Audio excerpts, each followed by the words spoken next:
awal-awal Bluebird tuh jadi customer care dulu, call center dulu. Iya. Itu nenek tuh ya, Bu Joko yang itu yang Iya. Dari situ belajarnya kamu angkat telepon gitu. Jadi disuruh begitu aja.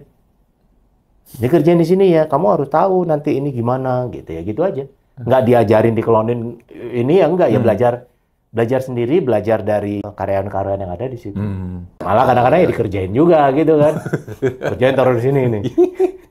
Ya nggak tahu itu telepon, itu nggak tahu nomor telepon untuk ini komplain sering gitu kan. Ya sering ngangkat, nggak tahu kenapa nomor itu ngangkat kok banyak banget komplain. Welcome to Talk Podcast, Let's Talk Now bersama gue Andri. Episode kali ini gue kedatangan seorang yang dulu sempat bikin kehebohan karena menjadi driver taksi Bluebird sehari. Bapak Sigit Djoko Sutono. Apa kabar Pak Sigit? Baik, thank you bro. Kita ketemu lagi Pak. Ya. Ya, waktu itu di e-commerce Pak, yang pas belum lama Bapak jadi driver. Ya. Kapan Bapak mau jadi driver lagi Pak? jangan. Nanti dulu. Kalau keseringan jadi ini ya Pak. Kasihan rezekinya keambil semua. Nah Pak, kemarin kan kita baru ngobrolnya soal tentang ini ya, soal Bapak kan jadi driver kan. Nah, cuman kita belum sempat ngobrol pas yang di e-commerce tentang, saya tuh penasaran Pak, masa muda Bapak nih. Karir journey-nya Pak Sigit nih. Kan kalau kita tahu sekarang kalau lihat Pak Sigit kan sekarang ini ya, Deputi CEO-nya Bluebird ya. Kita semua orang tahu lah tentang Bluebird, taksinya di mana-mana. Tapi kan kalau dari saya pribadi, saya penasaran Pak Sigit tuh sebelum jadi seperti sekarang tuh, dulu tuh gimana sih pas lagi masa kecilnya, perjalanan karirnya, apakah langsung masuk Bluebird kah setelah lulus kuliah, gitu. Nah, Pak Sigit lahir tahun 71 ya? 71. Berarti ketika Pak Sigit lahir, itu masih masa-masa awal Bluebird banget ya? Iya, belum ada justru. Bluebird kan adanya tahun 72 ya? Iya, 72. Gitu. Tapi masih kecil kan nggak ngerasa juga ya waktu itu, nggak inget juga. Nggak inget juga, Pak? Iya. Dulu namanya sempat bukan Bluebird ya, apa? Chandra ya? Dulu waktu awal-awal itu namanya Chandra Taksi. Pakai nama bapaknya Pak Sigit kan? Iya, begitu. Karena sebelum Bluebird berdiri sudah jalan tuh namanya taksi gelap. Oh, gitu. Oke. Ya pakai 2, 4, 6 mobil gitu. Nah, Chandra Taksi. Jadi kenapa namanya jadi Chandra Taksi? Karena yang ngangkat telepon bapak saya. Siapa ini? Chandra. Oh ya, Chandra Taksi lah terkenal ya. Kayaknya kita sebut Chandra Taksi lah. Tapi waktu itu belum ada ditempel dong, kayak ada merek segala macam belum? Belum. Habis itu baru mulai masuk dengan nama Bluebird pertama di tahun 72. Oke. Katanya Bluebird itu dari ini ya, cerita di Eropa, dongeng Eropa gitu ya? Iya, betul. Jadi nenek waktu itu memang sempat studi di Eropa, studi hukum di sana, dan akhirnya terkesan dengan cerita burung biru itu, dongeng di sana. Iya, burung biru itu. Jadi ya nilai-nilainya yang diambil, namanya yang diambil, nilai-nilainya juga diimplementasi di Bluebird lah. Sampai ke keluarga juga. Jadi dari kecil juga memang nilai itu yang dijalanin. Jadi kebetulan punya perusahaan, ya akhirnya nilai itu yang dimasukkan. Gitu. Boleh di-share gak nilai yang benar-benar Bapak dapetin tuh dari cerita tentang burung biru dan akhirnya diimplementasikan ke perusahaan dan ke keluarga tuh apa sih Pak? Pertama kejujuran ya, kerja keras. Kedua, ketiga integritas. Itu 3 poin yang memang sangat jadi nilai pertama ya, harus jujur. Makanya waktu pertama kali perusahaan berdiri itu juga termasuk sudah ngembalin barang tertinggal tuh. Oh, dari tahun 70-an tuh udah tuh? Iya. Barang ketinggalan tuh dibalikin? Barang ketinggalan tuh ya repot ngaturnya. Ini siapa tamunya, dicariin. Saya sempat dengar ceritanya, ya didatengin rumahnya satu-satu. Ketinggalan nggak dompet yang ini? Kira-kira orang yang ini nih. Ya dianterin. Oh ya benar. Zaman itu lebih susah kan Pak? Nggak tahu. Nggak ada handphone, nggak ada. Mana tahu. Ya taunya cuma pas ngedrop tempat aja kan gitu. Jadi ya itu udah mulai terus terus dijalankan ya, terus ditekankan bahwa memang nilai-nilai itu mengenai kejujuran, integritas, kerja keras itu masuk menjadi nilai kehidupan lah. Oh, dari tahun 70-an gile. Udah balikin barang kalau ada yang ketinggalan. Sampai sekarang loh Pak, itu nggak gampang loh Pak mempertahankan value seperti itu loh. Ya, karena nilai itu yang memang jadi jati diri ya. Begitu. Dan bukan hanya balikin barang kan, termasuk kejujuran terhadap Kalau dulu kan argo ya, biasa Iya, dulu iya, argo iya. kuda dan segala macam. Iya. Itu termasuk integritas kan tergoda juga gitu kan kali ya pikir dulu-dulu ya. Oh, argonya dikencengin dikit argo kuda gitu kan ya. Tapi ya enggak, integritas ya tetap sesuai argo, sesuai jalankan, konsisten aja. Begitu. Oke. Kalau pengemudi juga akhirnya harus nambah-nambah argo itu ya langsung tuh keluar integritasnya lewat, kejujurannya lewat, langsung keluar. Berarti Bapak sempat mengalami fase di mana Bluebird tuh belum jadi sebesar sekarang, benar masih dari Betul, kecil betul. Ya, masih belum ada apa-apanya lah. belum ada apa-apanya. Dulu kan kantornya bukan di Mampang. Oke. Dulu kantornya di apa? Di Hos Cokraminoto di Menteng. Oh, di Menteng. Iya. Ada rumah di sana tuh, rumah almarhumah nenek dan kakek waktu itu di situ ya, rumah di situ. Itu rumah jadi apa namanya? Dianggunin untuk dapat pinjaman bank untuk bisa beli mobil waktu itu. Oh gitu. Iya. Ya satu-satunya kalau gagal ya selesai. Jadi Itu nekat sih, Pak. jadi pemulung nih. Rumah yang dijadiin ini jaminan kan? Jaminan rumah tinggal. Oh. Iya, saat itu kan susah juga cari pinjaman ya, Iya. usaha. Jadi ya tinggal di situ. Tapi waktu awal saya lahir, saya sudah nggak tinggal di situ karena saya sudah pindah di Tirtayasa, di PTK dulu komplek. Jadi tinggal karena dulu bapak polisi, akhirnya dokter dan tinggal dapat rumah dinas di komplek PTK. Berarti gitu, Pak. Zaman waktu itu usaha taksi ini boleh dibilang kan tadi Bapak bilang kan bapaknya Pak Sigit kan juga nggak full ngejalanin waktu itu juga ya. Berarti bisa dibilang ini usaha yang memang sampingan kah atau gimana sih taksi itu? Usahanya jadi usaha utama, tapi kalau saya cerita sebelum taksinya kan ada jualan batik, jualan telur gitu ya, sampai akhirnya jualan jadi pengusaha taksi lah gitu ya. Iya. Nah, tapi sejak masuk jadi perusahaan taksi jadi usaha utama. Cuman kan kita ada 3 bersaudara. Jadi nenek waktu itu masih paling masih paling aktif. Lalu karena anak-anaknya juga sebagian ngambil kayak ayah saya ngambil spesialis dokter, paman saya ngambil dokter juga. Ya kan tante saya juga ngambil dokter dan mereka fokus pada sebagian membantu kuliah, membantu pekerjaan dan juga kuliah. Gitu. Lalu juga meniti karir di dokter. Akhirnya tapi tetap karena ini perusahaan yang sama-sama ya, jadi setelah kerja benar habis itu kerja profesinya, habis itu balik ngerjain bantu bareng-bareng. Sama, jadi ya kerjanya ya full lah. Jadi full ya. Iya. Cuman memang yang paling aktif adalah ya nenek waktu itu karena dia yang memang paling menjalankan dari awal. Habis itu baru anak-anaknya. Oke. Sama nenek Bu Joko tuh gimana sih Pak dulu? Sosoknya tuh gimana gitu? Ya, ini ya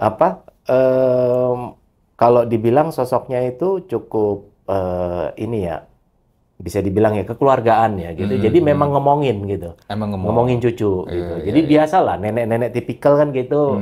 Cucunya lebih senang sama neneknya daripada ibu bapaknya kan, itu biasa gitu ya, karena lebih sayang, lebih ini gitu. Itu wajar. Oh ya kalau sini ayo makan apa gitu, ini apa gitu, disiapin makanan gitu. Dan saya juga waktu kecil sering tinggal di tempat nenek waktu itu karena rumahnya di mana ya, di komplek PTK, karena keluarga saya ada bertiga gitu, nggak cukup tempatnya. Jadi kebetulan rumah nenek juga dekat waktu itu di daerah Cipaku di selatan ya. Saya termasuk yang ngekos dan tinggal di rumah nenek 3-4 tahunan gitu. Oh gitu. Waktu saya kuliah ya, SMA dan kuliah. Oh, oke. Kok ngomongnya ngekos Pak? Emang di charge bulanan? Ya, jadi kalau bilang nebeng di situ nggak enak. Nebeng. Ya tapi kan sama cucu dibilangnya tinggal Ya lah. tinggal sama nenek. Ngekos tuh Karena kesana sendiri kan, akhirnya ya tinggal sama nenek lah. Iya. Punya kamar sendiri ya. Jadi tiap hari ketemu, pagi bareng, pulang gitu. Ya, jadi ngelihat nenek kerja dari rumah ya. Jadi situ juga waktu saya SMA. SMP SMA ya. SMP SMA bukan kuliah. Kuliah saya sudah pindah lagi. Oke. SMP SMA ya. Iya. Nah, kuliah kan Pak Sigit ngambil ini ya. Teknik ya? Iya, teknik mesin. Teknik mesin kan. Iya. Berarti waktu pas lagi sekolah kuliah itu tuh enggak atau belum ada kepikiran buat kerja nerusin di Bluebird atau gimana, Pak? Belum, tapi memang sudah expose ya, sudah diperkenalkan. Iya. Karena biasa dulu waktu sekolah saya di Sunda Kelapa tuh, karena sekolahnya di Sunda Kelapa, Taman Sunda Kelapa situ. Lalu kan rumahnya dekat, jadi jalan kaki paling cuman ya 15 menit. Jadi tiap hari pulang sekolah jalan kaki, dianterin sekolah sana, habis itu pulang jalan kaki, ngumpul lah di situ semuanya. Iya. Ya kakak saya, adik saya semua ngumpul di situ. Di situ kan kantor. Jadi di situ yang ngeliatin gimana taksi itu dikirim pakai radio, telepon gitu, terima telepon, catat kertas. Jadi terlihat semua administrasi. Ya masuk itu ke rumah sampai sore, makan siang dan sampai sore di sana itu ya terlihat pekerjaan ya. Begitu gimana semua dilakukan oleh orang tua ya saat itu.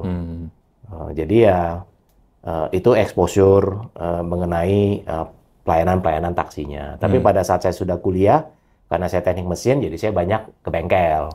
Melihat, belajar gimana sih bengkel gini gitu. Oke, ya. Tapi karena saya juga interest juga terhadap IT, jadi saya juga expose terhadap tadi pengiriman taksi dan yang lainnya itu ya bebas saja untuk tahu gitu ya. Tapi teman-teman tahu Bapak tuh kalau ini cucunya pemilik taksi Bluebird pada saat itu pas lagi kuliah. Ya tahu, ada juga yang enggak karena belum terlalu besar kan juga begitu ya. Ada yang juga deket, ada yang biasa. Saya nggak biasa ngomongin begitu sih ya, jadi ya kenal ya, lo kenal gua aja sebagai orang aja temen gitu. Kalau ada temen yang memang dari SD, SMP, SMA, kuliah tahu, karena sempat sekelas juga terus ada teman saya tuh. Begitu dari SD sampai kuliah tetap satu sekolah, jadi dia tahu. Gitu. Ya, dulu kan waktu pulang dari Taman Sunda Kelapa tinggal ke situ, rumahnya juga daerah Menteng, jadi kenal. Iya. Berarti gini ya, berarti kan Bapak tadi kan bilang kalau dulu baru lahir pun, masa kecil pun Bluebird juga belum masih terlalu sebesar sekarang kan ya? Nggak ada apa-apanya, baru nggak kelihatan itu. Iya. Nah, Bapak kan berarti mengalami juga ngikutin ini dong, perkembangannya kan? Ingat nggak Pak, apa sih tipping point Bluebird itu menjadi perusahaan taksi yang the best? Kalau dilihat memang tipping point-nya itu bermacam-macam ya, karena ada masa-masanya begitu ya. Tapi memang beberapa signifikan event ya kan, kejadian-kejadian penting dari Bluebird yang memang membuat melaju lebih cepat. Pertama, memang sejak awal kita membentuk dulu ada yang namanya Taksi Pusaka Nuri, lalu ada Pusaka Sentral Naga, dan PT-PT tambahan. Karena dulu kan perusahaan taksi itu kan dibatasi oleh perizinan.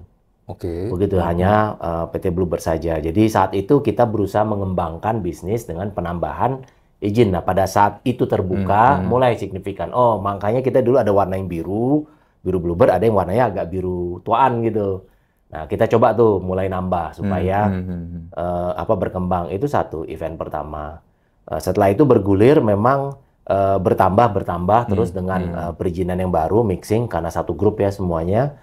Lalu juga dengan adanya krisis moneter. Sebelumnya 98. Nah, saat itu juga termasuk yang kondisinya cukup kritis ya. Karena kan ada perusahaan yang akhirnya setelah itu bangkrut. Nah, itu juga tipping point. Setelah itu kita masih bisa melewati, nah mulai bertambah lebih cepat. Gitu. Dan yang terakhir sebenarnya di saat IPO ya. Begitu, 2014 ya. 2014. Nah, itu kira-kira tipping point lagi berikutnya, growth kita mulai lebih lebih terlihat lah, karena lebih terekspos. Karena sebelumnya kan tidak IPO, jadi orang nggak tahu nambahnya ke berapa, ini mana gitu. Tapi kira-kira 3 yang saya ingat ya, 3 itu ya. Selain itu juga memang beberapa tahun-tahun tertentu memang ada event-event tertentu juga ya, seperti kalau misalnya salah satunya tahun berapa saya lupa itu, terbentuknya Silverbird. Silverbird. Karena ada KTT non-blok waktu itu. Kegiatan KTT itu juga kita terbentuk satu layanan Silverbird sekarang karena kita punya kesempatan saat itu ngambil untuk menjalankan layanan khusus itu. Nah, itu juga merubah landscape ya. Pertaksian dan sudut pandang kita juga berubah. Layanan taksi itu bukan hanya satu. Layanan taksi itu ada yang eksekutif, ada yang reguler. Itu merubah pola pikir. Jadi standar yang bawah juga terpaksa harus naik. Kalau nggak, gapnya terlalu jauh. Betul. Saya tuh dari kecil ya. Kalau orang tua saya selalu bilang kalau nyari taksi Iya. ya paling aman pakai Bluebird ya. Cuman dulu kan juga banyak yang niruin warnanya itu, Pak. Iya, Kadang-kadang umurnya bareng nih kayaknya nih. ya tapi karena warnanya mirip, Iya. kalau nggak itunya suka ternyata salah, Pak. Iya. Ternyata salah, bukan taksi Bluebird. Iya, banyak itu.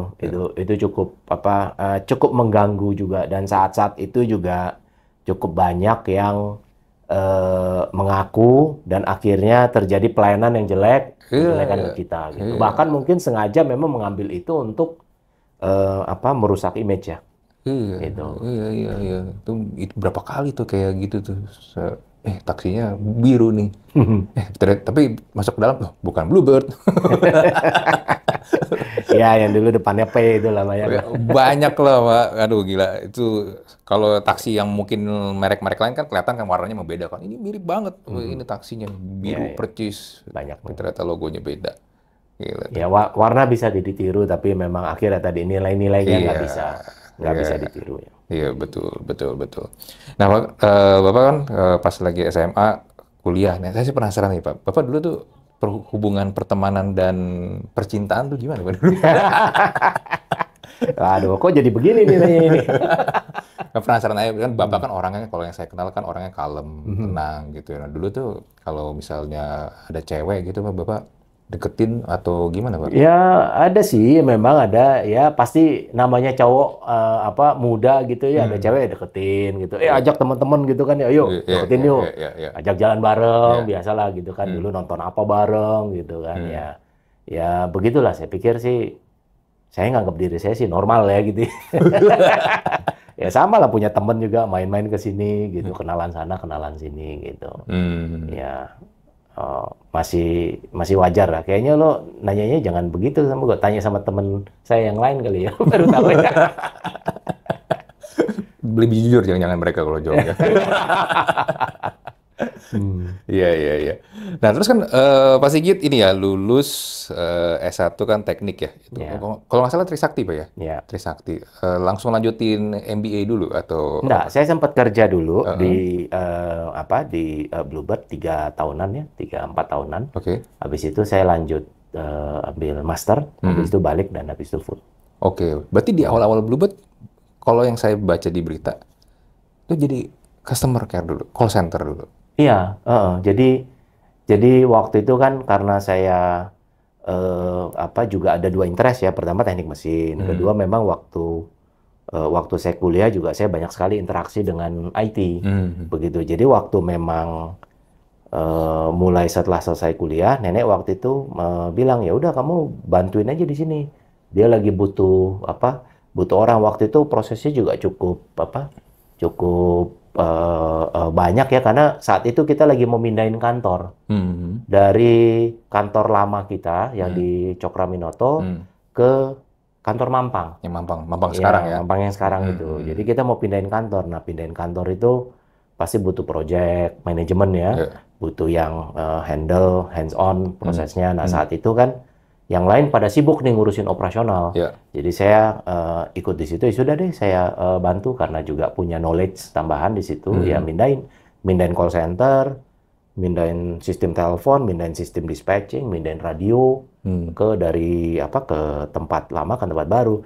Tapi syaratnya nggak boleh mati layanannya, pusing itu. Tahun 90-an mindahin kayak gitu kan, ya nggak boleh mati gitu kan. Telepon harus jalan 2, jadi ya banyak effort lah, termasuk pindahin barang, ngatur layout, ruangan, nentuin kapasitas dan hal-hal seperti itu. Exposure yang memang banyak, karena di saat itu juga saya memang fokus pada bagian kalau itu namanya operasi pusat ya, itu fokus pada pelayanannya untuk frontliner ke tamu. Jadi itu menghandle call center, menghandle petugas-petugas lapangan yang ada, lalu yang di airport, yang di hotel, itu mengatur semua pemesanan proses di sana termasuk orangnya, operasionalnya. Jadi ya belajar ngangkat telepon, jadi tahu kalau telepon itu bagaimana, ya belajar diomelin tamu juga, ya gitu, sama juga. Diomelin kan nggak bisa nebak, ini telepon gua angkat nih tamu ngomel atau tamu ngangkat telepon. Ya, katanya atau mau pesen taksi. Ya udah, belajar lah. Pesen taksi. Kan random masuknya. Iya, iya, iya. Tapi gini Pak, kan kadang-kadang kan ada orang gini ya, oh mungkin orang tua atau neneknya kan atau kakeknya punya perusahaan nih, tapi kita kuliah pengen lah kerja sendiri Mhm. atau kerja di perusahaan lain dulu atau buka usaha sendiri gitu. Bapak Mhm. nggak ada pernah kepikiran gitu? Kepikiran sih, tetap Hmm. saya pikir sama ya itu ya. Tapi dinamikanya kan sangat bergerak terus ya. Dan karena Hmm. memang saya juga terekspos juga cukup lama. Tadi Hmm. ceritanya saya sempat tinggal 4 tahun Iya, kan iya, iya. sama nenek saya. Jadi ya sering tuh nilai-nilai masuk, dikasih lihat gitu. Jadi ketertarikan itu ada. Kedua, waktu saya memang apa kuliah, nenek juga nyampaikan, kamu kalau kuliah mau kemana gitu. Ya mungkin cari ini pengalaman gitu. Hmm. Terus nenek kasih satu pikiran begini ya. Kamu punya perusahaan. Kalau kamu kerja di luar, kamu berarti kamu bekerja untuk keluarga lain gitu. Hmm. Kamu tidak membantu keluarga sendiri gitu. Saya pikir-pikir ya juga ya benar juga gitu kan. Lo mau bantuin siapa gitu kan? Kalau lo kerja di luar ya Hmm. berarti lo hanya bantu keluarga sendiri sama perusahaan tersebut gitu. Iya, Kalau ini kan berarti membantu seluruhnya gitu. Karena kan satu keluarga ini bergantung pada iya, layanan iya. Bluebird itu. Itu juga termasuk pemikiran yang cukup banyak ya Hmm. dipikirkan ya Hmm. Hmm. Hmm. begitu. Seingin-inginnya memang mencoba ekspos di luar. Oleh karena itu juga karena pemikiran itu akhirnya eh, saya putuskan untuk memang masuk ke Bluebird. Tapi Hmm. memang mulainya memang dari awal supaya saya tahu apa isinya semuanya. Itu nenek tuh ya, Bu Joko yang itu yang Iya, suruh. jadi dari awal itu kamu Hmm. gini, Kit, kamu karena dulu juga di mana di Cokroaminoto itu kan dulu tempat tinggal. Ya, ya, Nenek ya, tinggal di ya. situ, Hmm. akhirnya sebelum pindah akhirnya ke tempat lain ya, ke Cipaku itu, tinggal di situ dan ya belajar ngangkat telepon ya di situ juga. Semua dulu Hmm. keluarga kan tinggal di sana. Hmm. Hmm. Gitu. Jadi ya dari situ belajar ya kamu angkat telepon. Gitu. Ya disuruh begitu aja.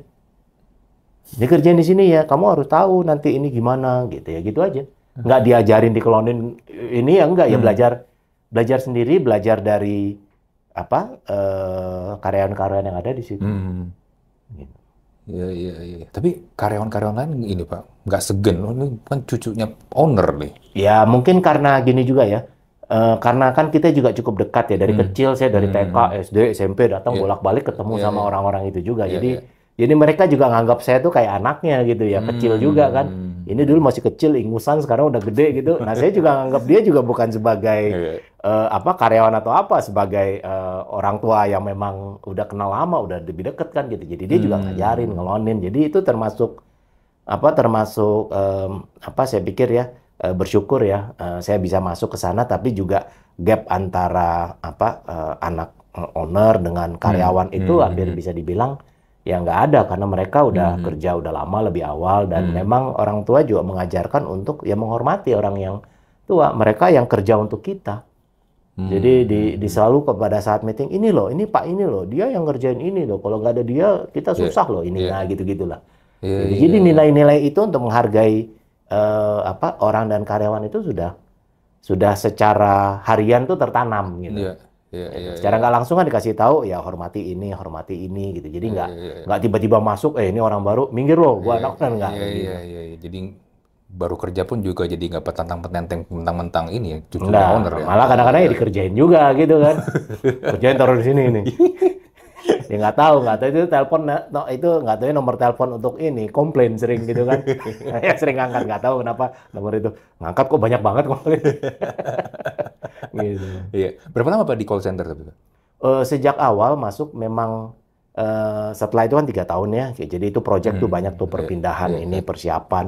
Lalu saya ngambil kuliah lagi. Lalu saya balik 98. Sejak itu fokus bagiannya adalah di bagian operasi pusat itu, central operation. Jadi call center, di dispatching, Iya, iya. di dispatcher, lalu di outlets. Nah, bagian itu untuk frontliner banyak.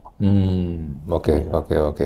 Nah, Bapak kan pas lagi 2021, Bapak kan yang diangkat jadi CEO, Pak ya. Kan gini, Pak, ada ini ya, ada mitos ya. Ada mitos kan katanya kalau ada yang membangun perusahaan di generasi satu, dia yang bangun. Yang generasi keduanya yang membesarkan. Nah, terus yang menghancurkan generasi ketiga. Mitosnya kan katanya gitu.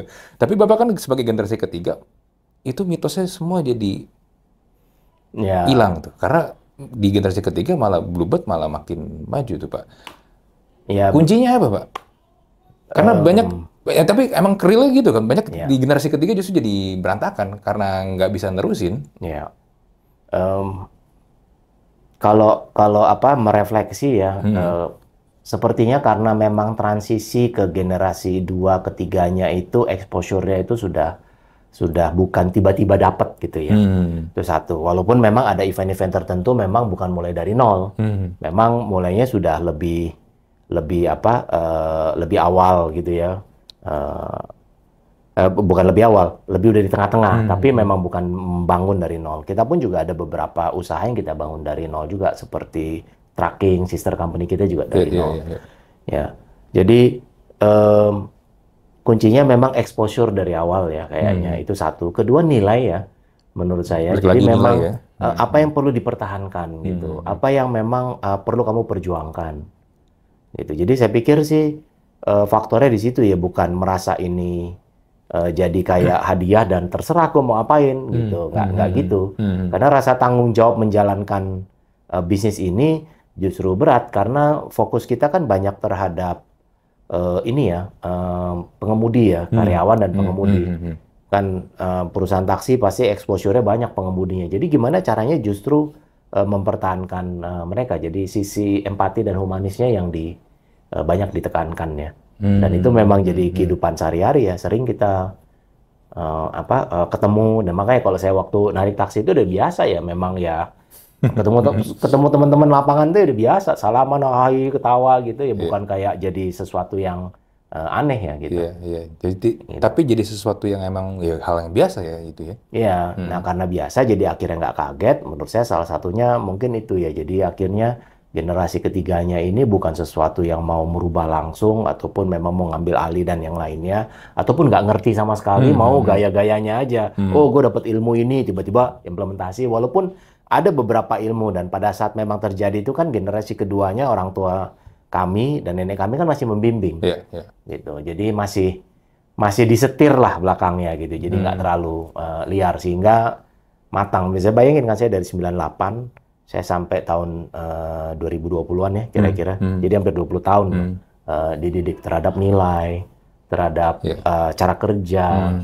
Walaupun saya waktu itu bagiannya fokus banyak di call center, tapi saya juga sempat beberapa di pool, terus juga overlooking bagian-bagian yang lain. Gitu. Karena selain dari tugas utama itu ada tugas-tugas yang lainnya yang project basis lah gitu. Iya.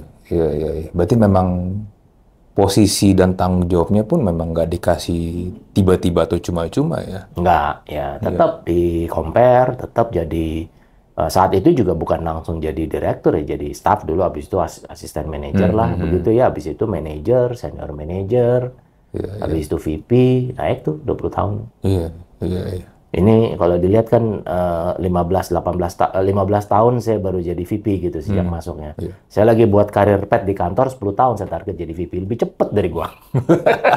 Nah, kelamaan 15 tahun jadi VP di Bluebird, gimana caranya ya? Anak sekarang kalau di startup ini Pak, baru lulus juga jadi VP Pak. Udah jadi VP tiba-tiba, jadi CEO tiba-tiba Pak. Jadi kita mau buat memang karirnya lebih cepat gitu. Buat yang dulu mungkin sudah zamannya udah berubah ya, gitu. Jadi memang harus bisa lebih cepat dan ya begitu. Jadi prosesnya nggak instan. Iya. Tapi saya lebih percaya ini sih Pak, kalau memang ini ya diberi mau dapat tanggung jawab yang besar, memang harus ikutin proses sih Pak. Kalau langsung tiba-tiba gitu ya. Saya kan di e-commerce banyak dapat inilah ya cerita-cerita spill-spillan kan. Ya kalau saya lihat memang kebanyakan terlalu muda, belum ada pengalaman. Akhirnya dikasih tanggung jawab besar, dikasih uang yang besar, dikasih fame yang besar, nggak siap Pak jadinya. Ya, banyak juga yang berhasil sih ya, mungkin juga karena faktor keberuntungan sampai memang ilmunya ya, tapi lebih banyak yang nggak berhasil kan. Iya. Gitu. Saya pikir memang kedewasaan itu penting ya dalam hal menjalankan perusahaan. Terus juga dia butuh ini ya, sparring partner ya. Untuk mikirin. Kadang-kadang kalau startup itu dia maunya ini dan selalu fokusnya terhadap kebutuhan dia, bukan kebutuhan customernya. Selama udah ngelihatnya ke sana, mungkin ya ilmunya juga ada sih memang ya. Kita banyak lah dengar cerita ya bahwa memang visinya si owner itu lebih penting juga untuk nentuin perubahan. Tapi kenyataannya nggak semua perusahaan berjalan seperti itu kok. Nggak semua bisa jadi Apple gitu loh. Iya sih. Karena gini ya, kadang di otak kita nih, kita merasa produk kita nih, layanan kita nih udah yang paling the best. Iya. Tapi ternyata ketika dilempar masyarakat, pada nggak peduli. Nggak nyambung, nggak peduli. Iya, nggak Karena peduli sama- kacamata kita beda dengan sudut pandang customer, pain point-nya nggak di sana. Iya, ya akhirnya jadi produk yang ya nice to have aja jadinya kan, Iya. ketika lagi dibuat kan. Ya saya pikir memang ada zamannya lah itu ya. Beberapa tahun, puluh tahun terakhir itu memang menjadi fokus utama pengembangan ya. Ya disayangkan juga perusahaan-perusahaan yang cukup terkenal bisa tumbang begitu ya, karena industrinya berubah. Cuman ya dari situ kita belajar juga kok dari perusahaan yang tumbang. Iya, iya, Gitu. iya. Ya tadi kayak Mas Andri bilang kan, terekspos banyak yang fokusnya pada pengembangan tapi nggak jagain core-nya. Iya, betul, betul, betul. Basicnya aja tuh belum terlalu solid, tapi udah mau bikin ini, bikin ini, bikin ini, bikin ini. Akhirnya ya, pondasinya aja belum Ya sama siap. tuh. Di Bluebird juga sama. Kita pada saat proses pengembangan ini juga kan, apalagi waktu disrupsi ini, Iya. dalam 10 tahun terakhir kan kita agresif berkembang dalam hal teknologi, juga terus dalam hal strategi, Iya, iya. merubah pengembangan. Pada akhirnya kita harus membagi waktu dan cukup besar fokus kita untuk core bisnis, untuk memastikan faktor dasar layanan, kejujuran, integritas, kualitas driver itu bisa bertahan. Percuma kalau punya apps, percuma kalau strateginya keren, bisa pakai sini, tapi kalau layanannya Iya. nggak beres juga. Karena Iya, ya itu, iya, jadi kita selalu perkuat fondasi kita pertama, baru bisa jalanin di atasnya. Iya, iya, Nah, yang paling berat ya ngejalanin bareng-bareng. Perkuat fondasi tapi bingkirin juga di atas. Nah, itulah triknya triknya di situ memang. Gimana caranya bisa bangun sama-sama. iya, Kalau nggak habis waktunya mikirin ini ya berkembang tapi kopong gitu ya. iya, iya. Akhirnya layanannya jelek karena kita fokus pada pelayanannya, dan itu yang perlu kita pertahankan. Iya, iya, iya, iya. Kalau tadi saya dengar cerita Pak Sigit kan dari nenek, terus dari bapak sampai ke Pak Sigit ya. Saya ngelihat ya ada leadership-nya itu juga berhasil diturunkan Pak. Kalau yang saya lihat, discipleship-nya juga berhasil nih. Nah, kan selain memang mereka bimbing Pak Sigit juga dan ini ya saudara-saudara Pak Sigit juga kan yang ada di Bluebird ya. Ada nggak sih Pak hal lain yang membuat tuh regenerasi ini nih bisa masuknya nih jalannya nih mulus Pak? Karena nggak gampang loh Pak, ketika kita punya leadership, kita punya, ya saya misalnya saya ingin menurunkan ke orang lain gitu, delegasi gitu, itu kan susah loh Pak, kadang-kadang akhirnya ada di titik di mana tuh, gemes deh lah, gua aja yang ngerjain sendiri deh jadinya. Ini orang nggak ngerti-ngerti gitu. Nah itu kan untuk meneruskannya itu, saya bilang tuh jauh lebih susah loh Pak, dibandingkan kalau cuman bikin baru atau kita jalanin sendiri gitu. Ya, kalau saya melihatnya itu culture ya, kebudayaan ya. Jadi pada saat perusahaan tadi, culture dibentuk dari nilai-nilainya. Iya, iya. Nilai-nilai membentuk culture diturunkan dalam kegiatan sehari-hari. Yang kalau tadi saya ceritakan ya, gimana menceritakan ini pentingnya orang ini, gimana caranya memang kita pikirkan drivernya. Nah, itu yang diturunkan dari atas terus sampai ke bawah dalam meeting, dalam diskusi harian, dalam kalau misalnya kita brainstorming, begitu. Nah, ya culture-nya jadi sebagai pembatas ya gitu. Ini jangan liar gitu. Jadi batas budaya ini, budaya perusahaan yang dilakukan kekeluargaan, bagaimana memutuskannya, itu jadi proses harian. Makanya pada saat meeting manajemen, meeting direksi, kan ada level-level yang lain juga ya. Termasuk visi-visi tersebut dan action plan yang dibuat juga memikirkan hal tersebut ya. Sama kayak kita kalau mau buat acara misalnya simpelnya kawinan lah gitu kan pasti budayanya apa nih, kan pasti ada ngikut itunya. Jadi pasti akhirnya actionnya ke sana. Nah, dalam perusahaannya juga sama. Budayanya apa dalam kita mengambil eksekusi itu akan ikut tuh. Nah, itu memang harus dijagain ya, karena kita berprinsip bukan hanya kapital saja ya, bukan hanya keuntungan perusahaan, tapi bagaimana perusahaan ini bisa menjaga pelayanannya, juga mengembangkan kesejahteraan dari para pengemudi dan karyawannya, bukan hanya kapitalis saja gitu. Perusahaan pasti cari kapital, cari untung, tapi ada persamaan kita pikirkan hal yang lain. Nah, itu menjadi fondasi dasar pemikirannya. Seperti kayak waktu pandemi, waktu disrupsi, kan perusahaan juga merugi tuh. Kan kita juga ada program Bluebird Peduli, pemberian beasiswa dan yang lainnya. Satu hal yang nggak kita kurangin porsinya adalah pemberian beasiswa buat anak-anak pengemudi dan karyawan. Jadi waktu perusahaan rugi tetap subsidi itu ke sana jalan. Tetap full ya? Tetap full. Nah itu. Jadi, karena ya culture-nya begitu. Ini nggak bisa, fokus kita yang sana. Yang ini oke, mungkin kita bisa bertahan lah kalau kita lihat beberapa orang bersyukur bertahan bisa beberapa tahun karena tabungannya banyak. Tapi yang bagian yang lebih sulit mereka nggak cukup, jadi harus tetap diperjuangkan. Nah, itu culture. Gitu. Bukan ya udah pokoknya gue selamatin keluarga gue. Nah itu culture juga. Bukannya salah ya, tapi kita memilih culture yang budaya yang seperti itu. Ya, perusahaan mungkin bisa punya pilihan-pilihan yang lain. Apa yang mau dia jalankan di perusahaannya. Nah, talk about regenerasi. Pak Sigit kan sekarang juga udah punya anak kan Pak. Kira-kira anak-anak Pak Sigit sekarang ini bakal juga nerusin nggak sebagai generasi keempat, atau Pak Sigit kasih kebebasan mereka untuk kerja atau coba yang lain? Anak saya yang pertama sudah S2 dan kerja di UK.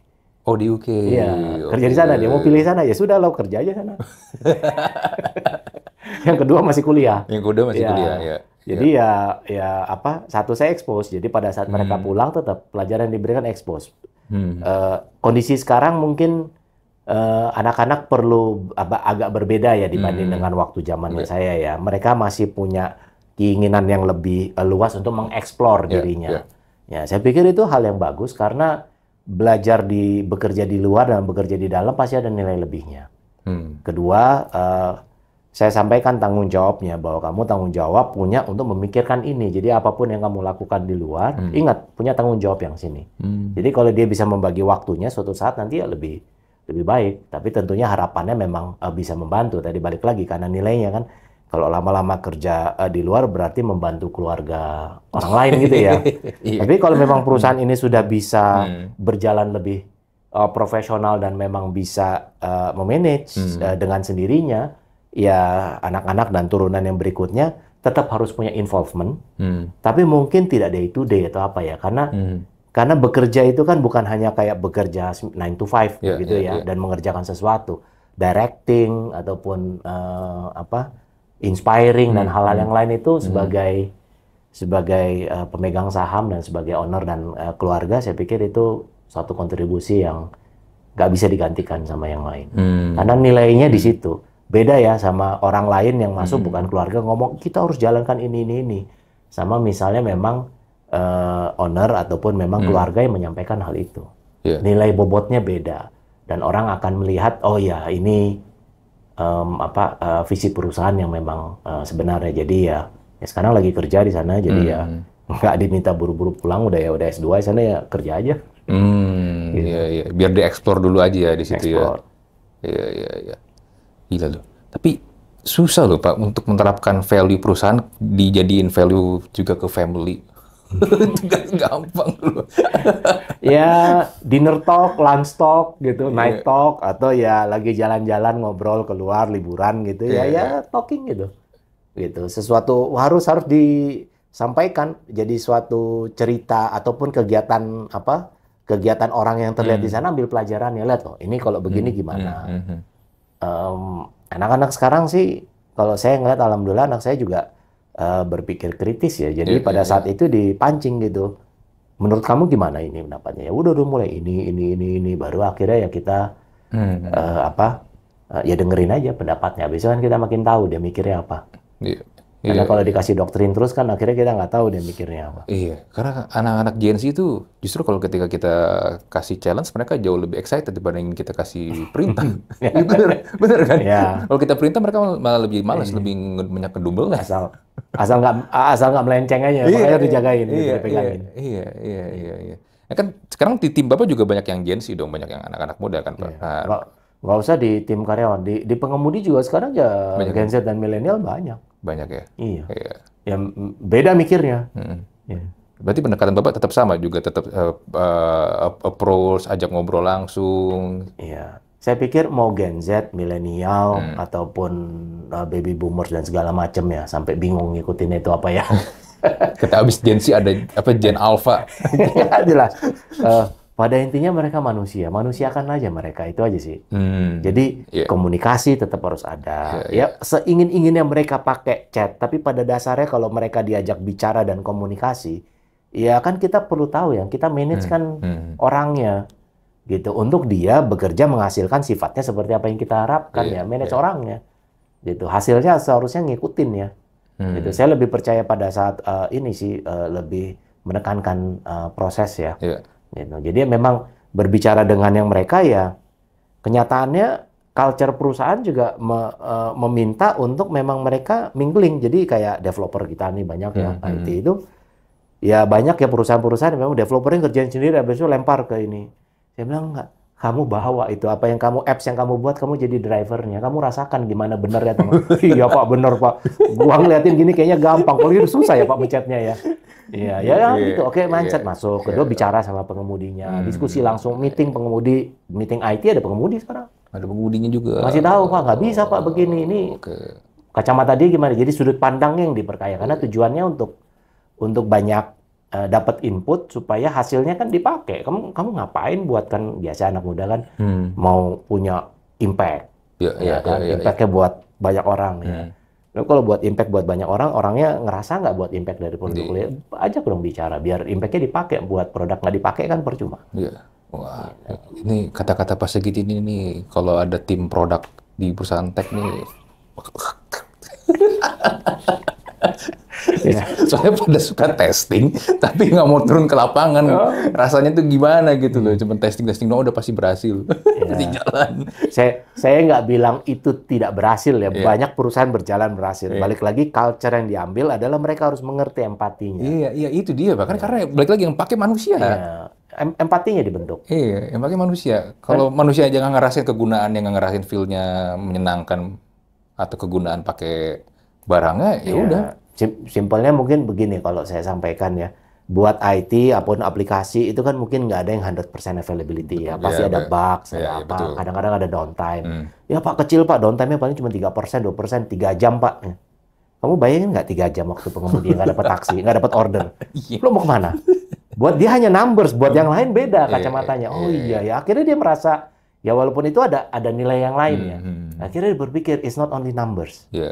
It's about people gitu. Jadi itu yang coba dibentuk sehingga ya mereka merasakan lah gitu. Jadi apa hasilnya kalau gue bisa benerin yang ini. Oh ya tujuannya supaya kepuasan batin juga mereka bekerja lebih ada hasil. Yang kedua ya jadi karyawan ataupun leader yang punya hati lah. Itu ya culture yang memang dibentuk. Betul. Tapi gini Pak ya, kan saya yakin Pak Sigit juga kerjaan juga pasti banyak stres juga pasti loh ya. Tapi gimana sih caranya supaya tetap bisa chill, bisa zen kayak gini Pak? Gue minum kopi dulu ya. Kalau saya jadi bapak, saya mungkin marah-marah terus sekali tiap hari. Ya memang mungkin mindset satu ya. Kedua memang seseorang selalu harus punya tombol off-nya gitu ya sekali ya. Gua off lah gitu. Nah, tombol off saya untuk nggak stres dan yang lainnya mungkin ya ada beberapa hobi saya. Gitu kayak sepeda dan diving gitu sepeda dan diving gitu. Terus ya sekarang lagi mau nambah nih trekking nih karena memang pada dasarnya saya suka alam gitu. Jadi apapun yang berhubungan dengan alam interesting. Ya kebetulan terekspos dengan dua kegiatan tersebut. Jadi itu satu. Kedua ya memang merefleksi perasaan bisa melihat bersyukur ya.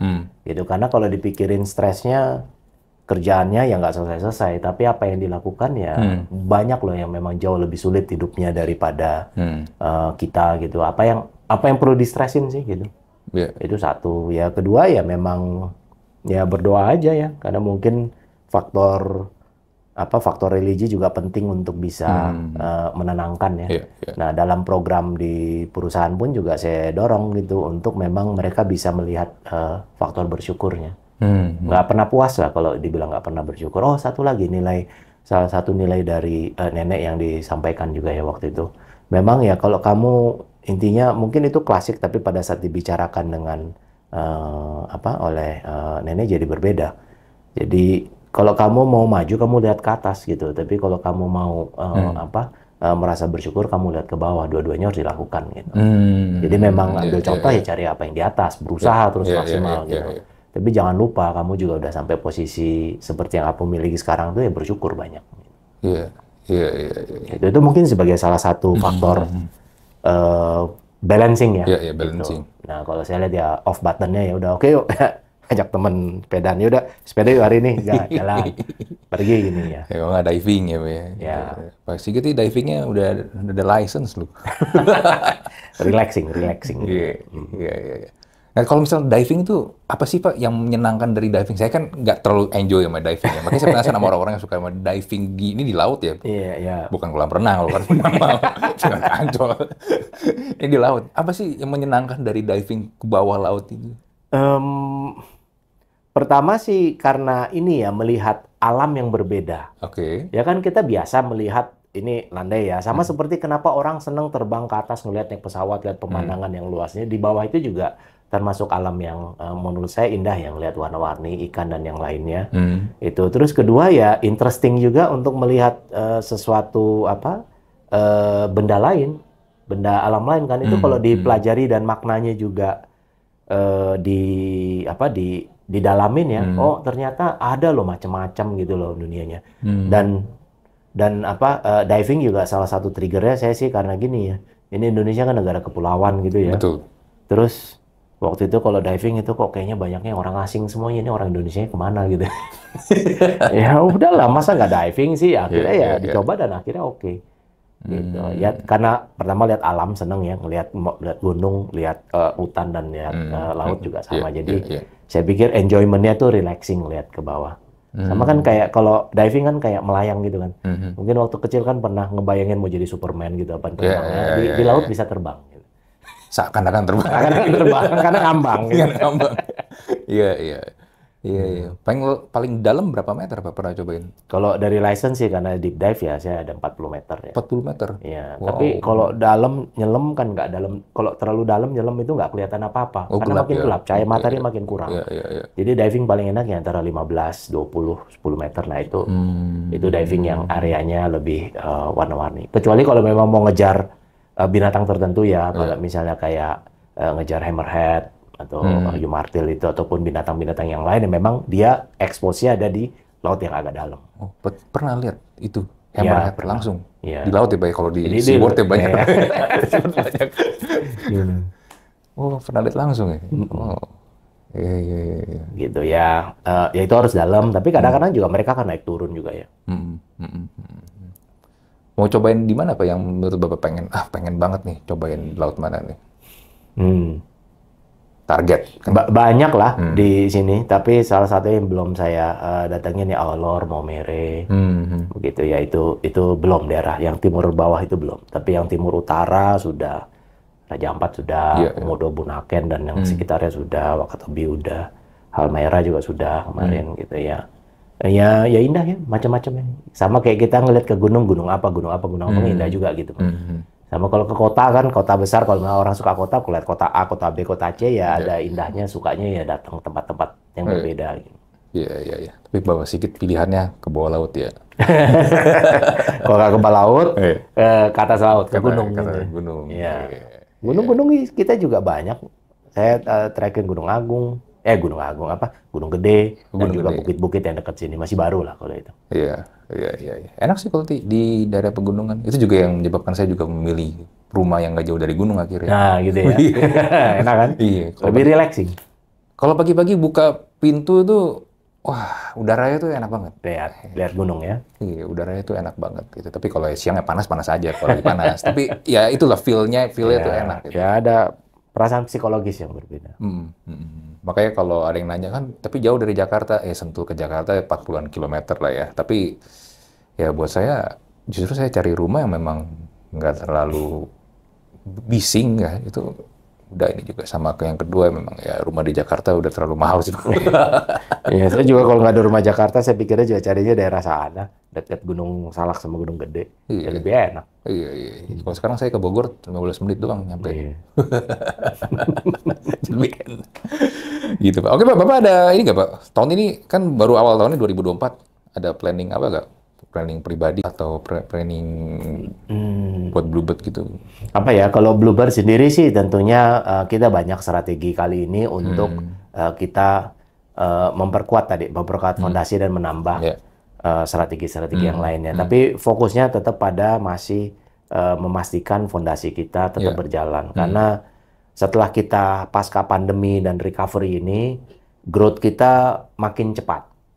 Gitu. Karena ini seperti sama saya bayangkan di tahun 98 ataupun tahun 2008 setelah krisis ekonomi, krisis politik saat itu, growth kita bisa akan lebih cepat. Nah, pada saat growth cepat, PR utama adalah memperkuat fondasi. Kita fokus pada perbaikan infrastruktur pool. Jadi sekarang ini banyak yang kita lakukan untuk perbaikan tempat tidur pengemudi, kendaraan. Jadi fasilitas mereka untuk bisa istirahat dengan baik di pangkalan maupun di pool. Itu fokus balik lagi untuk kesejahteraan dan kenyamanan mereka bekerja. Mereka kerja 16 jam, 17 jam, 14 jam begitu ya. Mereka pulang banyak yang tinggal di mes. Nah, mesnya itu kita rapikan seperti sudah kayak mes yang jauh mirip semi hotel lah gitu. Laundrynya beres, tempat tidurnya AC, semua spray dan rapi gitu. Jadi mereka tinggal datang, duduk, udah gitu. Tidur, mandi, selesai, bajunya beres semua, pagi tinggal berangkat. Itu targetnya satu, untuk memastikan mereka nyaman dan bisa melayani. Kedua adalah tentu permajaan kendaraan, karena kita udah hampir beberapa tahun terakhir ini pandemi kendaraan sulit, jadi sekarang kita mulai muncul nih. Oh iya, kemarin baru launching baru masuk, dan itu akan kita masuk banyak. Plus sama elektrifikasi makin menarik. Nah, jadi variasi kendaraan makin banyak. Di lain sisi situ adalah terhadap pengembangan logistik, kita lagi fokus gimana caranya kita bisa expand ke sisi yang lain dari sisi penumpang. Tapi itu masih tentu hal yang kita perlu kita pelajari ya. Iya. Nah, kalau pribadi sih ya jalanin seperti yang memang kita jalankan sebelumnya aja. Iya. Gitu. Paling nyari tempat lain divingnya gimana gitu kan. Nanti digulang, kumpul sama anak-anak. Karena sekarang fokusnya mungkin juga tetap anak-anak udah makin besar. Jadi saya pikir perlu lebih banyak diekspos mengenai nilai-nilainya. Jadi ya supaya mereka nggak makin berpikir menjauh ya. Gitu. Iya, kadang-kadang kan kalau saya suka ngeliat ya, orang tua sama anak kalau makin besar tuh lama-lama jadi ada jaraknya tuh jauh. Kadang-kadang suka sedih sih, Pak. Saya yang satu sibuk, tapi orang tua juga kangen, tapi ya gitulah, terlalu banyak hal-hal yang akhirnya bikin hubungan orang tua dan anak tuh jadi gap. Makanya agak-agak miris sebenarnya sih kalau ngeliat kayak gitu. Kasihan ya. Iya, memang ya harus di-manage sih. Iya. Kalau kayak saya gitu, kadang saya suka lucu aja gitu kalau ada orang yang nanya ke saya, kalau saya bisa habis ngapain, habis nelpon bokap, itu apa yang lo omongin? Iya. Itu saya hai aja, kenapa sih emang? Bokap gue masih hidup juga kan. Tapi kalau udah nggak ada, gue mau nelpon siapa? Iya, just say hi aja gitu bang. Kenapa? Oke Pak, thank you lah Pak buat ngobrol-ngobrol Pak. Thank you Andri. Inspiring. Senang ketemu lagi. Ya senang ketemu lagi. Nggak heran kalau Bluebird bisa jadi salah satu perusahaan top di negara ini ya. Value-nya itu loh yang saya lihat tuh nggak banyak dimiliki sama company-company lain Pak. Justru itu jadi kuncinya ya. Ya mudah-mudahan bisa bertahan lah terus. Bisa lah Pak. Fokus kita bukan hanya mengajarkan karyawan dan pengemudi kita, tapi keluarga-keluarga mereka juga. Dan kalau mereka keluar dari Bluebird University, berarti mereka mengajarkan 4 nilai yang kita punya, integritas, kejujuran, kekeluargaan, dan yang lainnya. Karena itu nempel, dan kita ingatkan mereka terus menjadi nilai dasar. Betul. Wow. Oke, kita close untuk Talk to Talk episode kali ini. Sekali lagi thank you buat Pak Sigit. Buat ngobrol ya, buat insight-nya. Semoga buat yang nonton dan dengerin bisa mendapatkan inspirasi dari Pak Sigit Djoko Sutono kali ini. Kita jumpa lagi di Talk to Talk episode berikutnya. Bye!